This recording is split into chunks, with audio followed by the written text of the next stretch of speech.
Thank you. Mayor Elorza? Thank you, Chairwoman, members of the committee. I appreciate the courtesy and also the consideration of this very important bill that's being proposed.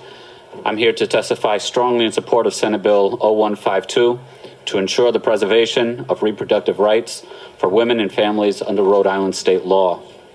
I'm here on behalf of every resident of Providence, every woman in our city who deserves the right to choose what happens over her own body, and I ask the General Assembly to take the lead and act to enshrine this right into statute.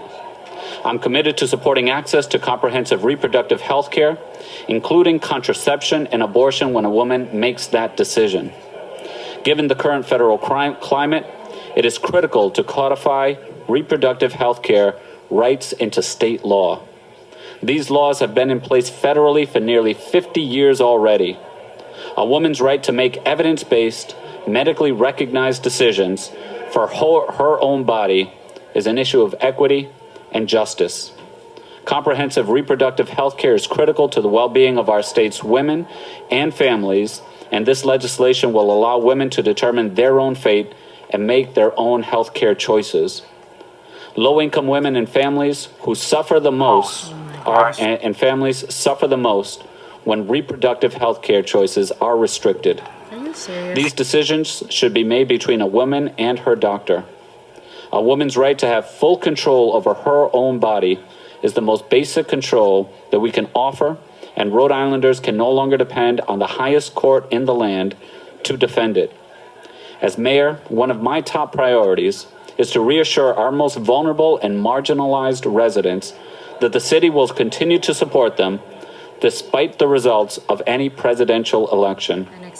I will continue to work to ensure that Providence residents have equitable access to the resources they need to live healthy and prosperous lives.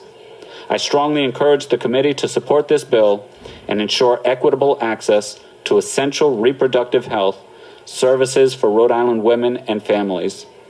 And last, if I may, I know that there are folks who have very strong principled opposition to these kinds of procedures. And as someone who respects individual rights, you have to respect those principles. But we live in a pluralistic society. And the question here is not whether we would ever partake in one of these procedures, it's whether these options should be accessible to people who come at and look at this issue from a very different perspective. For all of those reasons, I strongly encourage the committee to support this bill. Thank you. Any questions or comments for Mayor Elorza? Thank you. Yeah, I actually do have one question for Mayor Elorza. Did you even get my letter last time? Did you even get my letter? I wrote it to you on February 1st, 2019. I sent it to you via email, via regular mail. I took a picture of it. I tagged you on Instagram. I sent it to you via Twitter, and I put it up on Facebook, and yet I received no response. Additionally, I was part of what was called the You Did Not Speak for Us petition, where over 1,300 residents in Providence let you know that you did not speak for us when you testified before the House Judiciary Committee on Tuesday, January 29th.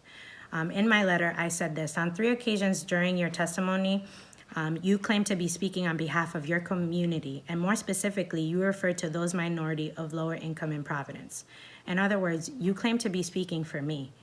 And yet you did not represent me at all, nor did you represent anyone in my family or circle of friends. Rather, all you did was expose what you truly believe about the people who in good faith elected you into office.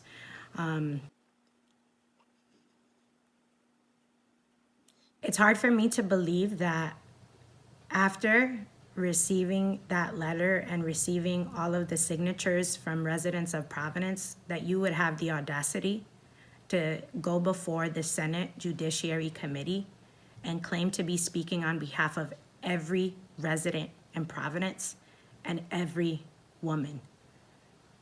I feel disrespected. I feel like you did not listen to us. Not only did you not speak for us, you blatantly ignored us. Next time you want to advocate for extreme abortion bills and abortion expansion bills, please do not speak on behalf of the city. Rather, say what you're truly doing. You're speaking your opinion.